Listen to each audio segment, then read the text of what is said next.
오늘은 맥추 감사 주일입니다. 맥추절이 뭐냐?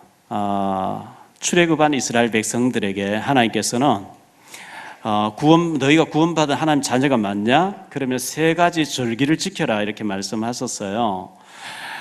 출애굽기 23장 14절로 33절, 출애굽기 34장 18절로 26절, 신명기서 16장 1절로 17절에 보면 구원받은 자는 매년 세 절기를 지켜야 된다. 첫 번째가 무교절 또는 유월절이라 하는 구원받은 것에 대한 감사하는 절기를 지켜라 이렇게 말씀하셨어요. 우리 다 구원받았잖아요. 두 번째, 칠칠절 또는 맥추절 또는 오순절, 이 칠칠절을 지켜라 이렇게 했어요.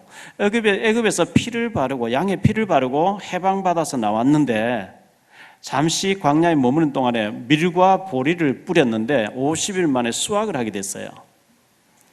이것을 칠칠절이라 하기도 하고요. 77이 49 다음에 50일째 된 날 절기를 지켰거든요. 그래서 오순절이라 사도행전 2장 1절에 보면 오순절 날이 이미 이름에 예수님 부활하시고 40일 동안 계시다가 승천해 가시고 열흘째 되는 날 50일째 되는 날 마가다락방에 성령이 충만하게 임했다 이렇게 얘기하거든요. 이 전부 맥락을 같이 하는 겁니다. 그리고 수장절을 지켜라 또는 추수감사절을 지켜라 했는데 이 추수감사절, 수장절은 너희의 미래가 준비되어 있다. 너희가 들어가야 될 가나안 땅이 준비되어 있다. 이 광야에서는 매일매일 만나를 먹지만 가나안 땅에 들어가서는 쌓아놓고 누리게 하겠다. 너희가 들어가야 될 가나안 땅 미래가 준비되어 있다. 너희가 들어가야 될 천국이 준비되어 있다. 추수감사절의 의미는 미래가 다 준비되어 있다 이런 뜻입니다. 그런데 오순절의 의미는 하나님이 우리를 구원만 받게 해놓고 내버려 두는 게 아니고 어떤 부모가 자녀를 애만 낳아놓고 버려놓고 돌보지 않는 부모가 있겠어요. 다 거두고 하는 것처럼 하나님이 출애굽시켜서 애굽에서 나오게 해서 광야에 던져놓고 내버려 두는 게 아니고 매일 만나를 먹이시면서 구름기둥 불기둥으로 보호를 해주시면서 인도하신다. 이 맥추절의 의미는 하나님이 우리를 인도하고 계시다는 뜻입니다. 할렐루야. 저와 여러분이 실수해서 이 지역에 살면서 이 교회에 나오게 된 것이 아니고 저는 인천에 연고자가 없었어요. 알지도 못해 한 번도 와본 적도 없었어요. 그런데 89년도 인천에 오게 됐어요. 저는 잠깐 왔다 가는 줄 알았어요. 그런데 지금까지 돌아보니까 하나님이 저를 여기까지 인도하신 줄 믿습니다. 저는 하나님의 인도가 아니면 도저히 이 자리에 서 있을 수도 없고 제가 살아있을 수도 없어요. 저는 지게꾼도 감당이 안 될 사람이에요.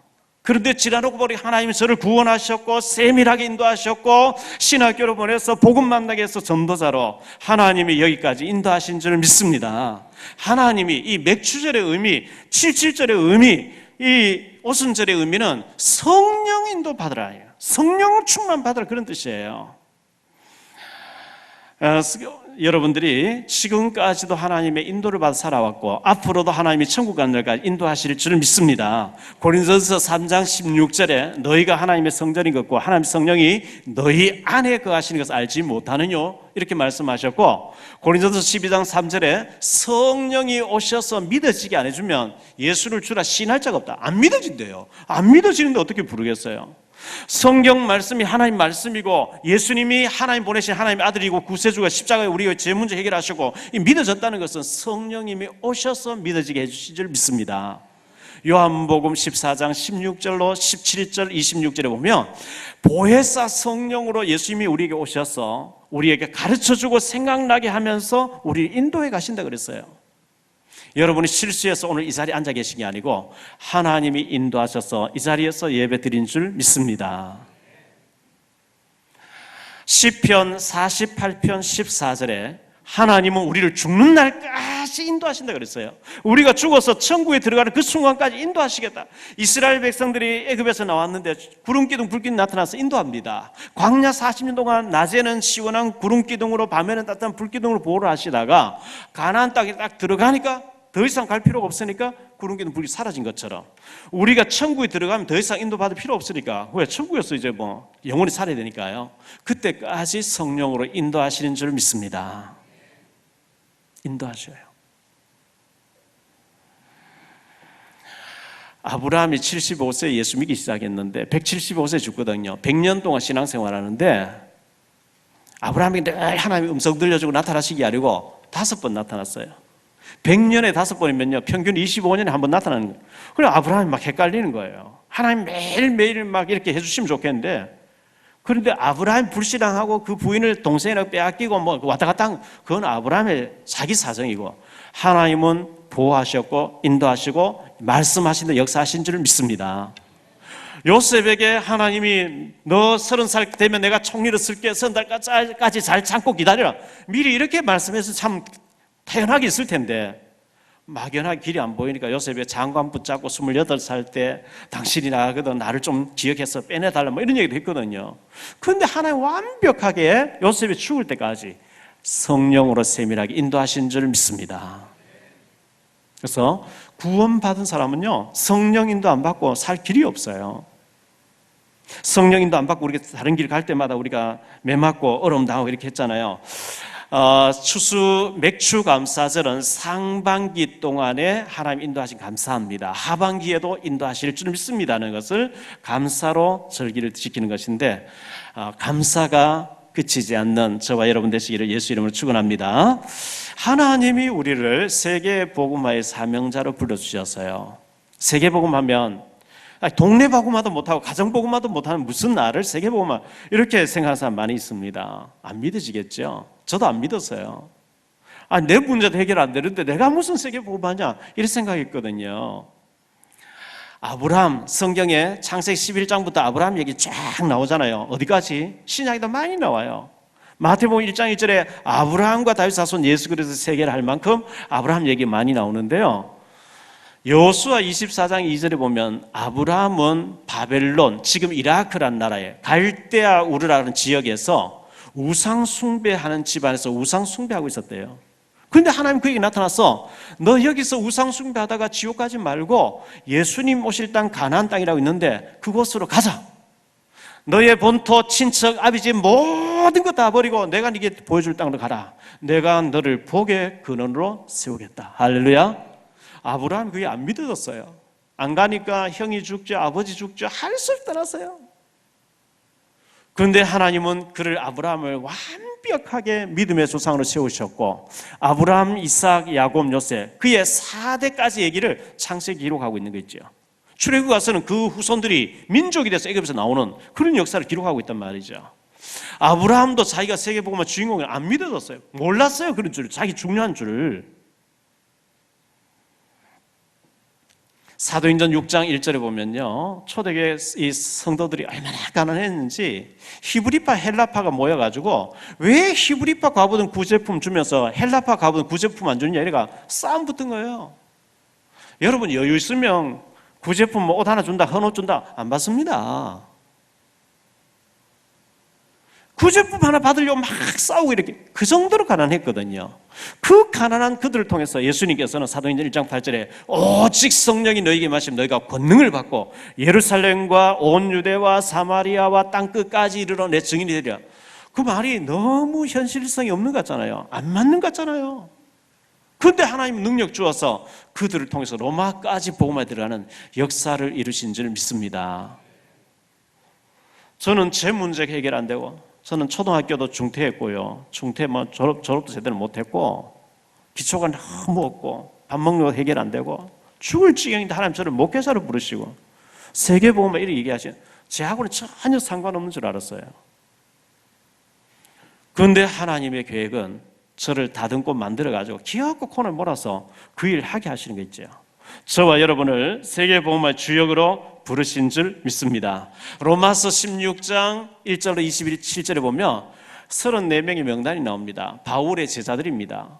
바울을 만나고 난 뒤에, 복음 듣고 난 뒤에 전 재산도 다 드리고 생명까지 딱 걸고 좋다, 바울과 더불어 우리는 세계복음한다, 이렇게 딱 뭉친 34명이 복음 전하다가 죽고 복음 전하다 죽고 복음 전하다 죽고 했는데, 그 바울이 34명을 데리고 로마로 딱 들어간 지 250년 만에 로마가 10명의 황제가 일어나서 기독교인들을 계속 잡아 죽이고 했는데 기독교 국가로 선포가 되는 거 있죠. 복음의 능력인 줄 믿습니다. 그래서 여러분이 믿든지 안 믿든지 구원받은 자가 맞으면 하나님은 계속해서 복음 듣게 해서 여러분을 전도자로 세우시기를 원하시고, 한 지역, 한 분야, 한 나라를 책임질 만큼 전도자로 살아서 세계 복음화의 사명자로 세우시기를 원하시는 줄 믿습니다. 그러려고 하면 중직자 기억을 해야 돼요. 지금까지 한국 교회는 나이가 50, 60쯤 되면은 몇천 명 모이는 교회에서 장로 서너 명 세웁니다. 장로로 세워지고 5, 6년 있다가 은퇴합니다. 그래가지고 세계복음 못해요. 몰몬 교회에서는 18살 되면 장로로 세워서 해외에 선교사 내보내버립니다. 제가 한 달 전에 워싱턴 다녀왔고 이번 주에 워싱턴 다녀왔는데요. 한 달 전에 갈 때 제 옆에 탔던 80세 되신 노인네 부부를 많은 얘기를 나누었고, 이번에 갔더니 막 너무 책을 읽고 좋아하면서 뷔페에 막 식당에 밥을 사고 이렇게 했어요. 이분들이 교회를 안 다니시는데 3,000명 모이는 교회인데 장로 한 명 있대요. 목사님이 자기 조카를 장로 세워서 둘이서 다 한대요. 그렇습니다. 안 세웁니다. 왜? 세워놓으면 말썽 부리니까. 내 말 잘 듣는 내 친척을 딱 세워놓고 둘이서 이제 담임하는 거죠. 그래가지고는 안 되게 세계복음 못해요. 젊은 사람들이 막 일어나야 돼요. 25살 이상 되면 장로 세워야 돼요. 요즘 애들 우리 세대처럼 고생도 안 하고 풍족한 가운데서 고생 안 하고 살아가 뭐 하겠습니까? 연약해서 뭐 하겠습니까? 그렇게 알았는데 올림픽 가서 금메달 따고 잘하잖아요. 기존 세대, 기성세대보다 훨씬 더 잘하는 거 있죠.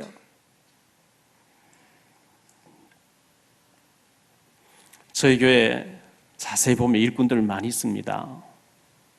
송도교회에 계시는 집사님 같은 경우에 지금 광주 유니버시아드에 지금 나가 계시는데요. 인천대학교 체육학과 교수 박사님이에요. 지난번에 러시아 소치 동계올림픽 우리는 선수단에게 따라가서 계속 건강관리 마사지 해주면서 체육학 교수니까 그거 하는데 지금 광주에 또 가서 그 트레이너 지금 역할을 하고 있어요.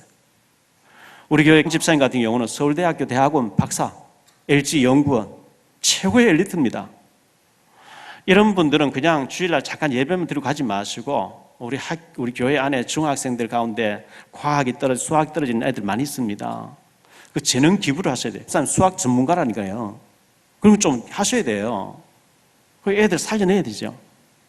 많은 축복받고 최고에서 엘리트 자리에 올라가 계신데 그 재능을 우리 자녀들의 후대들에게 도와줘서 일으켜야 되잖아요. 이런 젊은 사람들, 젊은 인재들이 하나님 앞에 중직자로 세워져서 막 그 젊음과 모든 것을 불살라서 세계 복음화에 쓰임 받으시는 축복이 있게 되기를 예수 이름으로 축원합니다.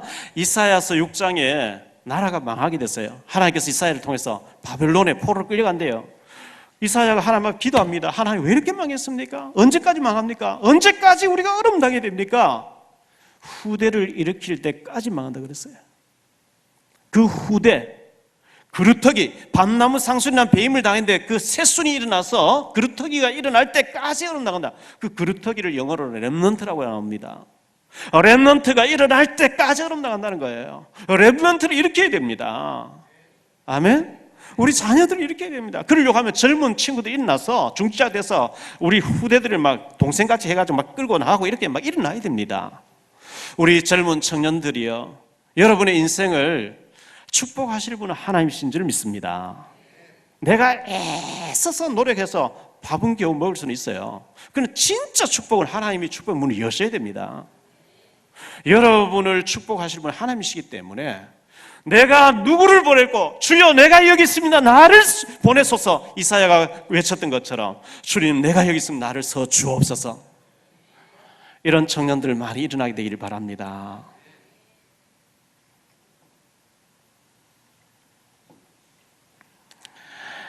창세기 22장에 하나님께서 아브라함에게 네 아들 이삭을 모리아 땅에 가서 번제로 드리라, 죽여서 태워서 없애라 그랬죠. 이삭이 지게 나무를 찍어 그 아버지 아브라함부터 모리아 산을 올라가는데 창세기 22장 7절 8절에 이삭이 그 아버지 아브라함에게 말하여 이르되 내 아버지여 하니 그가 이르되 내 아들아 내가 여기 있노라. 이삭이 이르되 불과 나무는 있거니와 번제할 어린 양은 어디 있나이까. 아브라함이 이르되 내 아들아 번제할 어린 양은 하나님이 자기를 위하여 친히 준비하시리라. 아브라함이 이삭에게 번제에 쓸 양은 하나님이 친히 준비하실 것이다 할 때에 하나님 수양을 준비해놔요. 그런데 그걸 모르잖아요. 이삭을 결박에 드리려고 하는데 하나님이 급히 아브라함 2번 부르시면서 아브라함아 아브라함아 네 사랑 독자에 손대지 말고 네가 아들도 아끼지 않아서 내가 이미 받은 걸로 하겠다 하는 돌아보니까 수양이 걸려 있어요. 수양을 드리니까 불로 확 받으시는 거 있죠. 우리가 믿음의 고백할 때 하나님 그 중심을 이미 받으시고 다른 축복을 예비하실 줄 믿습니다. 그래서 사도행전 19장 21절에 보면 바울의 믿음의 고백이 나옵니다. 내가 로마에서도 증거하여야 하리. 로마도 보아야 할 것이다. 로마에 가야 되겠다 이렇게 얘기하죠. 다 제자들이 가지 말라 가면 박해당하고 감옥 갇히고 막 결박당하면 안 된다 가지 말라 하는데 내가 로마도 보아야 되겠다 이렇게 바울이 믿음의 고백하니까 그걸 즉시 하나님 받으셔요. 사도행전 23장 11절에 그날 밤에 주께서 바울에게 서서 이르시되 담대하라 네가 예루살렘에서 나의 길을 증거한 것 같이 로마에서도 증언하리라 하리라. 바울이 로마도 보아야 하겠다 했더니 하나님 즉시 그래 네가 로마에서도 증언해야 될 것이다 받으신 거 있죠. 사도행전 27장 24절에 바울아 두려워하지 말라 네가 가이사 앞에 서야 하겠고 또 하나님께서 너와 함께 항해하는 모든 자를 다 내 손에 맡겼으니 가이사 앞에 서서 증거해야 되겠다. 하나님이 바울이 고백한 걸 그대로 받으시고 그 자리 설 때까지 너는 죽지 않는다 이렇게 얘기하시는 거 있죠. 우리가 믿음의 고백하면은 하나님이 그걸 받으시고 우리 인생 우리 앞길을 축복하실 줄 믿습니다. 그래서 우리 젊은 청년들이요 많이 젊을 때에 하나님 일에 쓰임 받기를 바라고요. 나이가 들어서 아무 소망이 없고 이빨 다 빠지고 난 뒤에 하나님 일하겠다 늦습니다. 여러분 하는 일들마다 참 잘 안 되고 메르스인지 뭔지 와가지고 경기도 안 좋고 많이 힘들죠. 낙심되고 절망될 때도 많고 어렵지 않습니까? 제가 그랬어요. 학생이 한 반에 예를 들어 100명이 공부하는데 꼴찌 한다 칩시다. 꼴찌를 하면 100명 중에 100등 하면 더 이상 내려갈 데가 없죠. 뭐 최하의 바닥에 와 있으니까요. 조금만 노력하면 이제 제일 끝에 있는 사람은 올라갈 일만 남았죠. 제가요 워낙 절망을 해버리니까요. 빈민운동, 빈민초를 쓰고 막 고생하고 헤매다가 워낙 인본주의 쓰고 막 걱정해가지고 막 알바하고 하다가 진짜 한계에 딱 도착해버리니까 희망이 딱 생기는 거 있죠. 희망 안 보인다. 아직 절망을 덜 해서 그런 거예요. 진짜 바닥을 치고 나니까요. 이제 올라갈 일만. 하나님 살아계신데 내가 왜 이렇게 밤새도록 일을 해야 되지? 이게 아니지 않냐? 이때 생명 걸고 복음 전하는 전도자 유광수 목사님을 알게 됐습니다. 합수훈련 들어갔습니다. 왜 예수님이 그리스도인지 왜 이 복음을 전해야 되냐? 그때 충격을 받은 거예요. 그때부터 제가 결단해버렸어요. 내가 밤새도록 알타리 하역 작업해주고 밤새 알바해서 라면 들고 다니는 연탄 들고 다니는 게 아니고 생명운동 예수님이 그리스도라고 복음운동 해야 될 게 아니냐. 하나님 이제부터는 제가 절대 견눈질하지 않고 복음 전하기 위해는 아무것도 생각하지 않겠습니다. 딱 결단했는데 그때부터 그날부터 지금까지 응답 오기 시작하는 거겠죠. 우리가 믿음에 결단하면 나머지는 하나님이 축복하실 줄 믿습니다. 그래서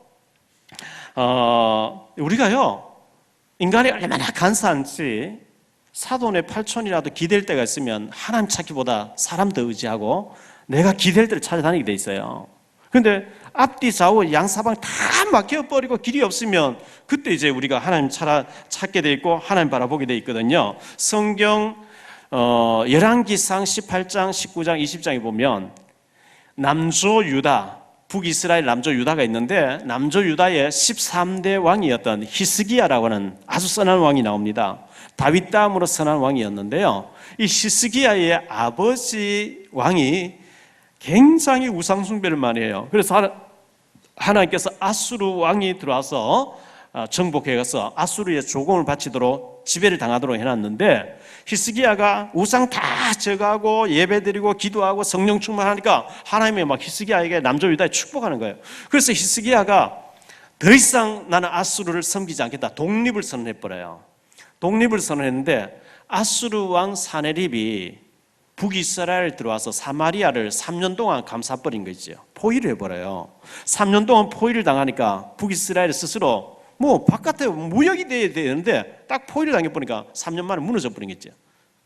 완전히 북이스라엘을 정복하고 남자들 전 세계 노예시장 다 팔아먹어버리고 여자들을 첩으로 삼은 이 아수르 왕이 남조 유다를 쳐들어오는 거예요. 히스기야가 끝까지 믿음으로 하나님 앞에 매달리며 싸웠어야 되는데 마음이 약해져 버려요. 왜? 북이스라엘 무너지는 거 보니까 마음이 약해져 버린 거예요. 이래가지고 사네립에게 빕니다. 대왕 사네립이여, 내가 당신을 배반하고 용서해 주세요. 비니까요, 사신을 보내 비니까 물건 다 가져오라는 거예요. 왕궁에 있는 보화, 성전에 기둥에 입혀놓은 모든 금은 보화를 다 갖다 바치는데, 다 갖다 바치면 그러면 좀 봐주고 이래야 되는데 계속해서 협박합니다. 뭐라고 하느냐? 내가 너를 똥을 먹이겠다. 빌어도 안 돼요. 급히 애굽의 원조를 요청하는데 애굽의 원조도 안 돼요. 하다 안 됩니다.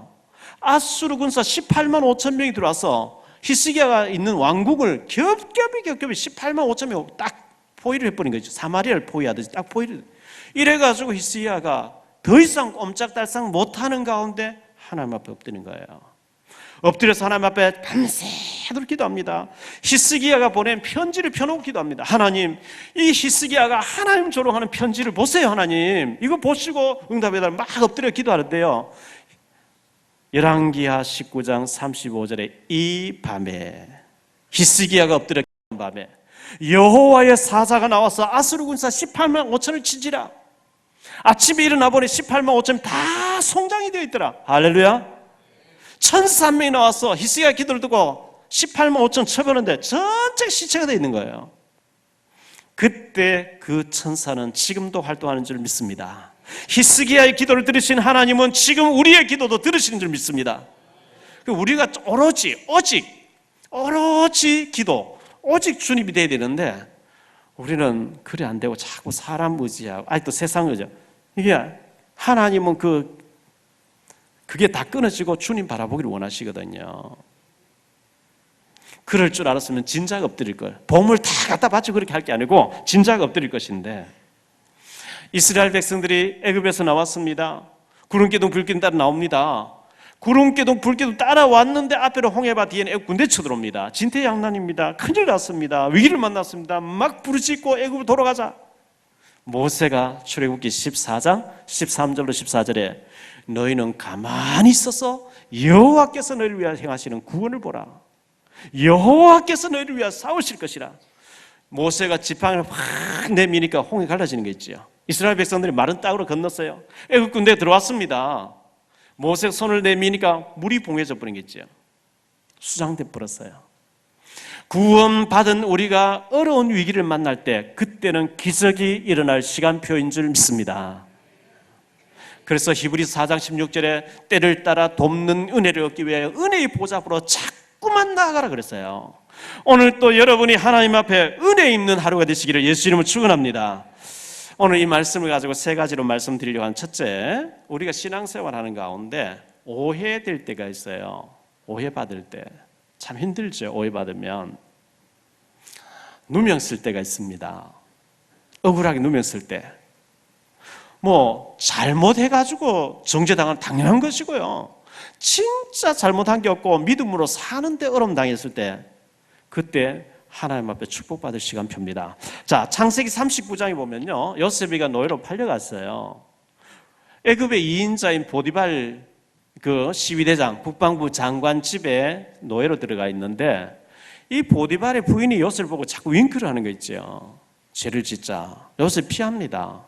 그때 당시를 연구해 보면 창고가 주인집 안방 안에 있다는 거예요. 그 창고 들어갔다 왔다 가요. 안방을 통과해야 돼요. 그 주인은 가만히 앉아서 무슨 물건, 보물이 들어가나 나오나 다 보고 있는 거죠. 그 업무를 보기 위해서 방에 들어가니까 아무도 없고 이 보디발 부인이 요셉을 붙잡고 늘어지는 거 있죠. 그 옷을 자꾸 안 놔주니 옷 벗어놓고 도망가 버린 게 있죠. 그런데 이 여자가 안 되겠다 싶으니까 그걸 뒤집어 씌워버린 거예요. 당신이 저 히브리 종을 데리고 왔는데 나를 겁탈할 들어왔기, 내가 소리 지르니까 옷을 벗어놓고 도망갔다. 이러니까 종신형을 받잖아요. 얼마나 억울하겠어요. 사무엘상 17장에서 다윗이 아버지 이스의 심부름으로 전쟁터 나갔다가 블레셋 왕 골리앗이 나와서 막 하나님 조롱하는 얘기를 듣고 돌 하나 들고 와서 물리칩니다. 나라를 구해주지요. 영웅됩니다. 사울이 죽인 날 천천히 다윗은 만만이라 이 얘기 듣고 사울 왕이 완전 미쳐버리겠죠. 저 다윗이 앞으로 내 왕권을 차지할 것밖에 남지 않았다 하면서 아예 제거를 해야 된다. 계속 죽이려 따라오는 거 있죠. 그때 다윗이 도망다니면서 고백하는 것이 시편 23편 1절로 6절에 여호와는 나의 목자시니 내가 부족함이 없으리로다. 내가 이 사망의 음침한 골짜기를 다닐지라도 해를 두려워하지 않을 것 주께서 나와 함께 하심이라. 창세기 38장에 보면 야곱의 넷째 아들 유다 얘기 나옵니다. 유다가 세 아들이 있었어요. 엘이라고 하는 장자, 둘째 오난, 셋째 셀라, 세 아들이 있었는데 며느리를 봤어요. 큰 자부를 봤어요. 그런데 엘이 여호와 앞에 악함으로 하나님 치시니까 죽었다는 거예요. 그런데 이 유다가 며느리를 오해합니다. 저 여자가 사람 잡아먹는 귀신이 붙었냐? 왜 우리 아들을 죽이냐? 그래서 이스라엘 나라에는 남편이 자녀 없이 죽으면 시동생이 형수하고 동침해서 애를 낳아서 형님의 이름 대를 이어가도록 돼 있어요. 오난하고 동침을 하는데 오난이 형수를 임신시켜봐야 이 아이가 내 아이가 아니고 형의 아이 된다 하면서 임신 안 시키려고 땅에 설정하고 이랬는데 그게 하나님 앞에 악함으로 하나님 또 오난 데려가셨대요. 그런데 유다가 이 다말을 오해를 하죠. 이 이상한 여자다. 어찌 아들만 주면 다 죽냐. 그래서 친정에 가 있어라. 셀라는 어려서 못 주겠다. 그건 셀라가 장성했는데 안 줘요. 그러니까 이 다말이 창녀같이 몸을 꾸미고 얼굴 가리고 시아버지와 동침해서 상둘이 낳았다는 얘기 나오잖아요. 이 다말이 음란해서 한 게 아니고 마태복음 1장 3절에 예수님 조상이 돼 있거든요. 창녀 취급받았어요. 우리가 믿음 지키려고 하다가 여러분 창녀로 취급받기까지 속상한 일을 당해보셨습니까? 욥이 고난을 당합니다. 욥의 친구들이 위로하러 옵니다. 위로한다는 얘기가 정죄합니다. 한번 생각해봐라. 까닭 없이 망하는 놈 봤냐? 너는 사람 앞에는 의롭다 하면서 분명히 하나님 앞에 숨은 죄가 있다 회개해라. 자꾸 이렇게 정죄를 합니다. 욥의 부인까지 얘기합니다. 차라리 하나님 저주가 죽어라 이러고 집 나가버립니다. 얼마나 속상해요. 우리가 복음 전하다 보면 우리는 오직 예수 그리스도 전하는데 미친 사람 취급당해. 바울 보고 오늘 말씀 보니까 미쳤다는 거예요. 24절에 바울이 이같이 변명한 베스도가 크게 소리내어 이르되 바울아 네가 미쳤도다. 네 많은 학문 너를 미치게 한다. 네 미치광이구나. 여러분 복음 때문에 미친 사람 얘기 들어봤습니까? 오직 복음 전하니까요 이단이랑 누명 씌워버리는 게 있죠. 이단 누명 써봤습니까? 복음 때문에. 사도행전 24장 5절에 우리가 보니 이 사람은 전염병 같은 자라 천하에 흩어진 유대인을 다 소유하게 하는 자요 나사렛 이단의 우두머리라. 나사렛 예수 이단의 괴수라 이 말이에요.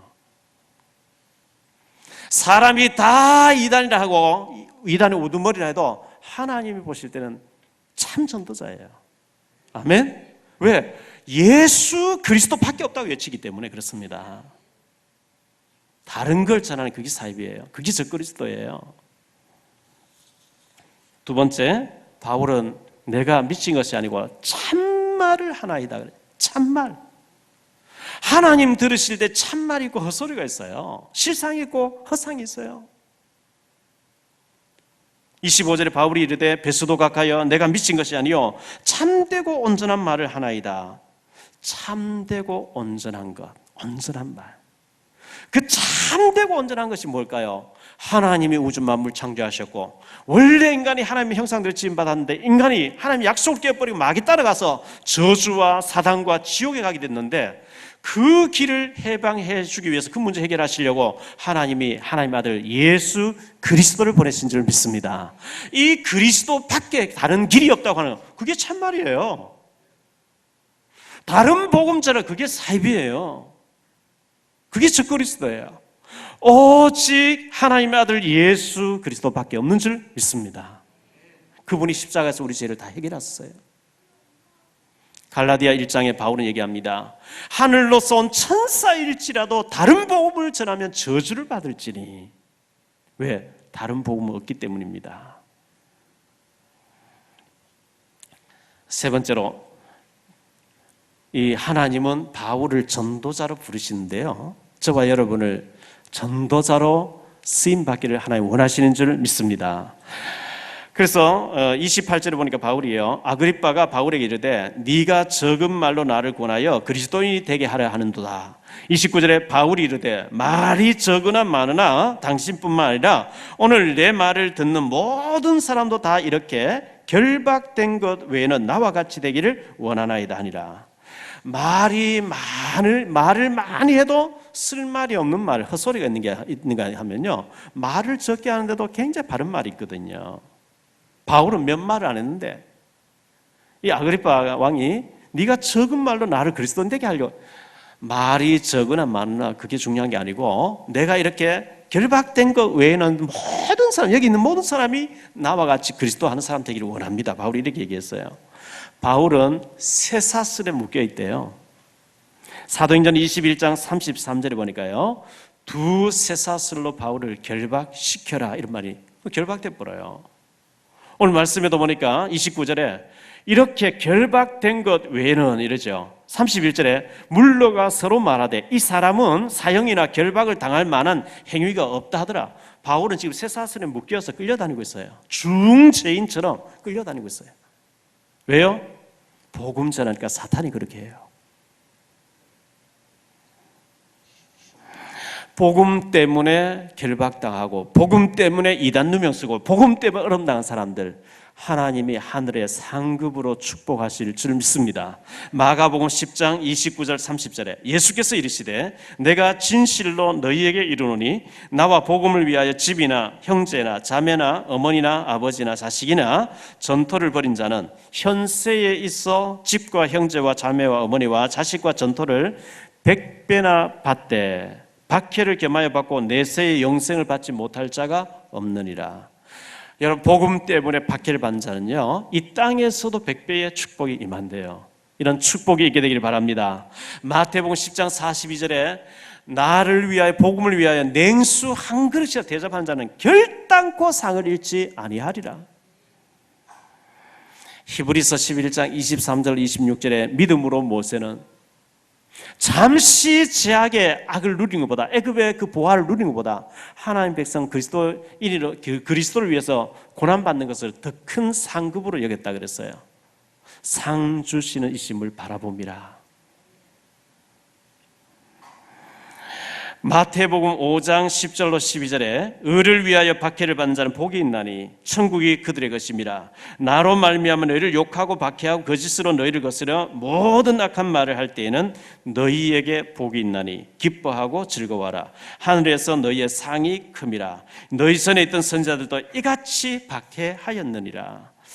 여러분, 다른 것 때문이 아니라 죄를 지고 우리 감옥 가는 그런 의미가 없고요, 오직 예수 그리스도 복음 전하다가 어려움 당하면은 하나님의 상급이 있는 줄 믿습니다. 기뻐하고 즐거워하래요. 하늘에서 너희 상이 크다고 말씀하고 있어요. 결론적으로 말씀드립니다. 구원받지 못한 사람들이 영의 일을 모릅니다. 뭐 천사 얘기 어떻게 알겠어요? 하나님 얘기 어떻게 알겠어요? 그냥 먹고 마시고 이거밖에 모르는데요. 그거는 히브리서 11장 1절에 보면 헛상이라 그랬어요. 눈에 보이지 않는 어마어마한 실상이 있는 줄 믿습니다. 실상이 있어요. 사람이 아무리 바울을 보고 미쳤다 해도 하나님 보실 때 바울은 온전한 사람이, 온전한 말을 하는 자요, 참말을 하는 자요, 참 전도자인 줄 믿습니다. 사람이 다 맞다 해도 하나님 틀렸다 하면 틀린 거예요. 우리가 복음 전하다 보면 복음이 희미하면 핍박 없어요. 근데 복음을 확실하게 전하고 오직 예수밖에 없다, 박해가 있어요. 왜? 교회에서 2000년 역사가 그걸 말해주고 있어요. 바리새 교회에서 마가 다락방에 120명 예수님 제자들 모인 거 보니까 이단 이래가지고 다 찍었거든요. 예수님도 이단 해가지고 죽여버리고요. 바울 보니 이단이 개수다 그리고 다 순교를 시켰어요. 그 피를 흘리면서 복음 전해서 로마가 기독교국가 되면서 처음에는 복음이 순수했는데 중세기 넘어오면서 복음이 부패했어요. 교회의 황제, 캐톨릭 처치가 되면서 완전히 세상 임금을 무릎 꿇도록 만드는 이 비대해지고 나니까 교회가 부패해버린 거예요. 1517년 독일의 신부 마틴 루터라는 사람이 왜 이렇게 교회가 썩었냐, 왜 이렇게 부패했냐, 왜 교회의 본질에서 벗어났냐, 성경대로 돌아가자 하니까 마틴 루터 이단 이래가지고 사형시킵니다. 그렇게 태어난 것이 개신교입니다. 이 교회가 맞으니까 하나님 또 축복했습니다. 이게 커지니까 또 부패합니다. 오직 복음 한 사람 나오면 무조건 이단해버립니다. CCC 운동했던 호남이 낳은 전도자 김중곤 박사, 대학생 선교를 했죠. 그러니까 뭐 한국교회 그 사람 막 이단이라고 하면 또 씹어댑니다. 15년 동안 이단 누명 썼어요. 뭐 조영기 목사 말할 필요도 없고요. 간단한 예로 일제시대 때 주기철 목사, 우리는 주기철 목사님이 최고의 순교자요, 어마어마한 전도자로 알고 있는데 평양 총회에서 주기철 목사 이단으로 정죄해버립니다. 우리가 살아서 복음 전해야지 신사참배하지 말자 하다 죽으면 되겠냐. 신사참배하다 너 이단 목 잘라버렸어요. 순교당했어요. 해방되니까 그는 영웅이 되어버렸어요. 복음이 유일하고 그리스도밖에 없다고 하는 자를 사람들은 이단으로 미친 사람 누명 씌워도 그 하나님 보실 땐 참 전도자고 참 복음인 줄 믿습니다. 저와 여러분이 오직 그리스도, 오직 복음 위에서 생명 거는 참된 전도자, 참된 중직자가 돼서 하나님 앞에 하나님 나라에 중요하게 쓰임받고 영광 돌리시는 우리 모두가 되시기를 주 예수 그리스도 이름으로 축복합니다.